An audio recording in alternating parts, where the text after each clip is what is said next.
Buongiorno e ben ritrovati con una nuova edizione del TG Flash di News Sicilia.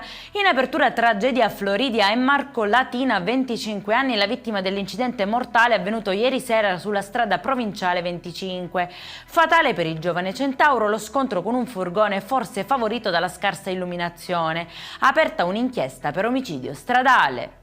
Giallo invece a Barcellona Pozzo di Gotto, nel Messinese, dove una donna di 75 anni è stata trovata senza vita nel greto di un torrente. Le indagini hanno portato all'arresto di un uomo accusato di aver provocato la caduta mortale dopo un contatto fisico, a pesare anche l'ipotesi di mancato soccorso che avrebbe contribuito al decesso della vittima.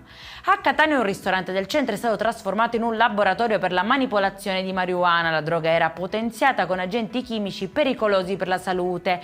Sequestrati quasi 9 kg di sostanze e oltre 170.000 euro in contanti, manette un 38enne. E restiamo nel catanese, dove è stato confermato un caso di West Nile virus in un cavallo di un allevamento locale. Il Dipartimento di Prevenzione Veterinaria dell'ASPA ha avviato tutte le misure di contenimento.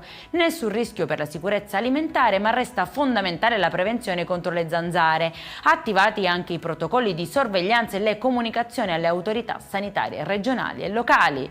E in chiusura 11 punti su 25 fuorilegge, allarme lungo le coste siciliane, Goletta Verde denuncia scarichi e foci ancora inquinate con depuratori assenti o inefficaci. A preoccupare anche la scarsa informazione, nell'88% dei casi mancano infatti cartelli di divieto. Situazione cronica e pericolosa, serve una svolta concreta dalle istituzioni, questo è l'appello di Legambiente.